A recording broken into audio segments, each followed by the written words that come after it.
कृष्णाय वासुदेवाय हरे परमात्मने प्रणतक्लेशनाशाय गोविंदाय नमो नमः। जय श्री कृष्ण मेरे सनातनी बंधुओं। भगवद गीता के पिछले अंक में हम लोगों ने 8वें श्लोक तक का अध्ययन कर लिया था। इस अंक में हम लोग इससे आगे अध्ययन करेंगे। सबसे पहले 9वां श्लोक जो है, यहाँ पर दुर्योधन ही द्रोणाचार्य को कह रहा है, और भी मेरे लिए जीवन की आशा त्याग देने वाले बहुत से शूरवीर अनेक प्रकार के शस्त्रों से सुसज्जित और सब के सब युद्ध में चतुर हैं।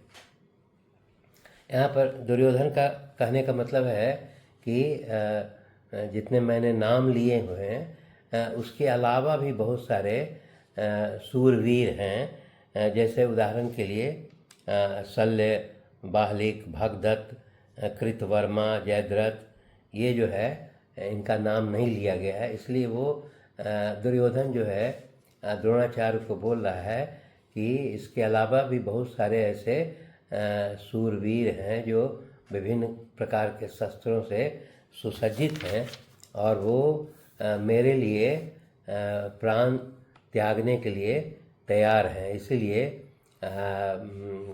वो वास्तविक में द्रोणाचार्य को यह आश्वासन देता है कि हमारे बहुत सारे वीर हैं, इसलिए आप जो है युद्ध में विजयी होने के लिए उन्हें उत्साहित करता है।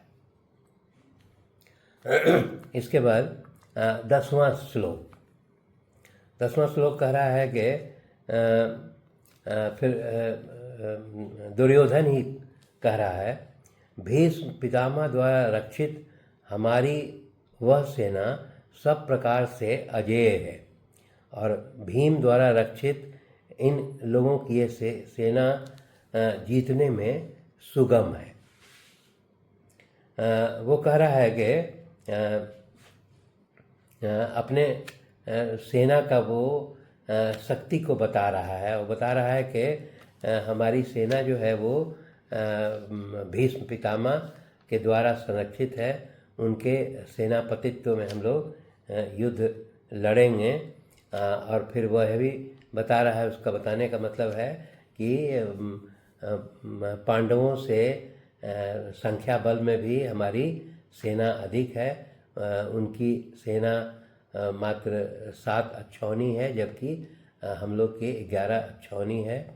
और इसलिए वो ये भी बताता है कि चूँकि भीष्म पितामह ऐसे जो है सेनापति हम लोग का नेतृत्व कर रहे हैं, इसीलिए वो द्रोणाचार्य को ये बताता है कि हमारी विजय निश्चित है और हमारी हार कभी नहीं हो सकती है। इसीलिए वो अर्थात द्रोणाचार्य का वो आश्वासन देता है कि हम लोग निश्चित तौर पर विजयी होंगे। वो यहाँ तक कहता है कि आप सभी महारथी इतने शक्तिशाली हैं कि अकेले ही पूरी पांडव सेना को आप लोग पराजित कर सकते हैं। फिर वो यह भी कहता है, कहने का अर्थ उसका है कि हमारी सेना जो है वो भीष्म पितामह के द्वारा संरक्षित है, जबकि पांडवों की सेना जो है वो भीम के द्वारा संरक्षित है। वो यहाँ पर दोनों में तुलना कर रहा है। वो कह रहा है कि भीष्म जो है वो काफ़ी रण कला में कुशल हैं, शस्त्र शास्त्र में निपुण हैं, बुद्धिमान हैं और धनुर्विद्या में भी कुशल हैं। परंतु दूसरी ओर जो है वो भीम जो है वो मोटे शरीर वाला है और मोटी बुद्धि वाला है। इसीलिए निश्चित तौर पर हम कौरवों की ही विजय होगी। वो इस प्रकार की बात जो है वो द्रोणाचार्य से कर रहा है। अब इसके बाद देखते हैं श्लोक नंबर 11। इसलिए सब मोर्चे पर अपनी अपनी जगह स्थित रहते हुए आप लोग सभी निसंदेह भीष्म पितामह की ही सब ओर से रक्षा करें। अब यहाँ पर समझने के लिए है कि वो सभी महारथियों की बड़ाई करता है, परंतु वो कहता है कि आप लोग सभी जो है महारथी अपने अपने जगह पर स्थिर रह कर के युद्ध करें। लेकिन वो यहाँ पर एक चीज़ बताता है कि भीष्म पितामह की रक्षा जो है सब ओर से आप लोगों को करनी चाहिए। तो यहाँ पर समझने वाली बात ये है कि पांडवों के पक्ष में जो है एक योद्धा था जिसका नाम था शिखंडी। शिखंडी जो है पूर्व में स्त्री के रूप में पैदा हुआ था, बाद में उसको पुरुषत्व प्राप्त हुआ था। और ये बात जो है वो भीष्म पितामह जानते थे। वो इसलिए उन्होंने युद्ध के पहले ये बता दिया था कि शिखंडी जो है वो पूर्व में स्त्री थी, और इसीलिए वो उन्होंने प्रण ले लिया था कि वो स्त्री पर कभी भी प्रहार नहीं करेंगे। इसीलिए यहाँ पर दुर्योधन जो है इस बात को लेकर के चिंतित है कि अगर शिखंडी जो है वो भीष्म पितामह के सामने आ जाता है तो वहाँ पर ऐसा न हो जो है वो शिखंडी जो है वो भीष्म पितामह चूँकि उस पर शस्त्र नहीं चलाएंगे तो वो शिखंडी के द्वारा मारे जा सकते हैं। तो इसीलिए वो दुर्योधन द्रोणाचार्य को कहता है कि आप सभी लोग मिल करके और भीष्म पितामह की शिखंडी से रक्षा कीजिएगा, अर्थात शिखंडी को भीष्म पितामह के पास उसके नज़दीक नहीं आने दीजिएगा, या जो है वो शिखंडी का वध कर दीजिएगा। तो ये दुर्योधन का कहने का ये अर्थ है।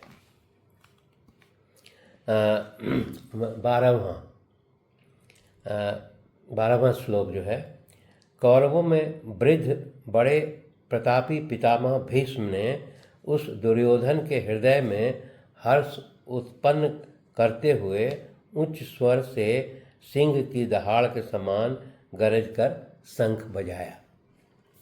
अब यहाँ पर दिखाता है कि भीष्म पितामह चूँकि सेनापति हैं, और जब वो देखते हैं कि दुर्योधन जो है वो अपने सभी महारथियों में उत्साह वर्धन कर रहा है, और लेकिन उनको महसूस होता है कि चाहे दुर्योधन हो या पूरे सभी सेना जो है वो पांडवों के सैनिकों की व्यूह रचना को देख करके वो थोड़ा चकित और चिंतित हैं।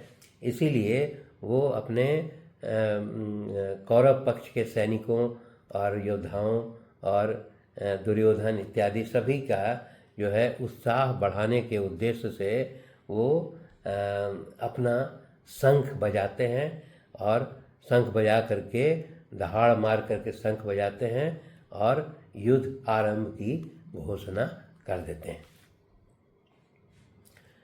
इसके पश्चात श्लोक संख्या 13। इसके पश्चात शंख और नगाड़े तथा ढोल मृदंग और नरसिंगे आदि बाजे एक साथ ही बज उठे। उनका यह शब्द बड़ा भयंकर हुआ। तब जैसे ही जो है भीष्म पितामह अपना दहाड़ते हुए शंख जब बजाते हैं तो शेष जो लोग हैं वे भी जो है अपना अपना शंख बजा करके और पूरा वो भयंकर जो है शंखनाद जो है वो युद्ध भूमि में फैल जाता है। इसके पश्चात जो है वो 14वां श्लोक जो है वो कहता है, इसके अनंतर सफ़ेद घोड़ों से युक्त उत्तम रथ में बैठे हुए श्री कृष्ण महाराज और अर्जुन ने भी अलौकिक शंख बजाए। तो यहाँ पर जब भीष्म पितामह जो है शंखनाद कर देते हैं, युद्ध घोष का प्रारंभ कर देते हैं, तो यहाँ पर दिया गया है कि अर्जुन जो है अपने दिव्य रथ पर सवार होकर के, और कृष्ण जो है उसके सारथी हैं, तो वो दिव्य रथ पर सवार होकर के वे भी अपना शंख बजाते हैं। अब यहाँ पर थोड़ा समझने के लिए है कि अर्जुन का जो है वो दिव्य रथ जो है वो किस प्रकार का था। अर्जुन का यहाँ पर दिव्य रथ के बारे में जानकारी ये है कि जब अर्जुन और कृष्ण ने मिल करके खांडव वन का दहन किया था, तो उस समय जो अग्नि देवता इन लोगों से बहुत प्रसन्न हो गए थे, और उन्होंने जो है वो अर्जुन को ये दिव्य रथ प्रदान किया था। और इस दिव्य रथ के बारे में बताया गया है कि ये जो है वो बहुत विशाल और उत्तम था। यहाँ पूरे रथ में जो है वो सोना मढ़ा हुआ था, और उसके पश्चात जो है उसमें बहुत सारे पताका लगे हुए थे, और उसमें घुंघरू लगे हुए थे। इसमें वो बताया गया है कि इसकी जो रथ की जो ध्वजा थी वो उस पर वो लगभग 1 योजन तक वो ध्वजा जो है वो फहराती थी, और उस ध्वजा पर जो है हनुमान जी विराजमान थे। तो ये बताया गया है। इसके पश्चात फिर ये बताया गया कि इस रथ में जो है वो 4 बड़े सुंदर सुसज्जित और सफ़ेद रंग के दिव्य घोड़े जो है इस रथ में जोते गए थे। तो यहाँ पर रथ में जो घोड़े हैं उसके बारे में जानकारी ये है कि जब चित्ररथ गंधर्व के साथ जो है युद्ध हुआ था, तो उसके पश्चात जो है गंधर्व चित्ररथ नाम का जो गंधर्व है उसने अर्जुन को 100 दिव्य घोड़े दिए थे, और उसमें ये क्षमता थी कि वो घोड़े अगर कुछ मारे जाते थे तो पुनः वो 100 घोड़े बन जाते थे, अर्थात उनका नुकसान नहीं होता था। और उसी घोड़े में से वो 4 दिव्य घोड़े जो है अर्जुन की रथ में जोते गए थे। तो यहाँ पर वही कहने का अर्थ है कि जब भीष्म पितामह ने अपने पक्ष में जो है शंखनाद करके युद्ध आरंभ की घोषणा की, तो अर्जुन ने भी अपने दिव्य रथ पर सवार होकर के कृष्ण के साथ अपने अपने शंख बजाए। धन्यवाद। शेष अगले अंक में।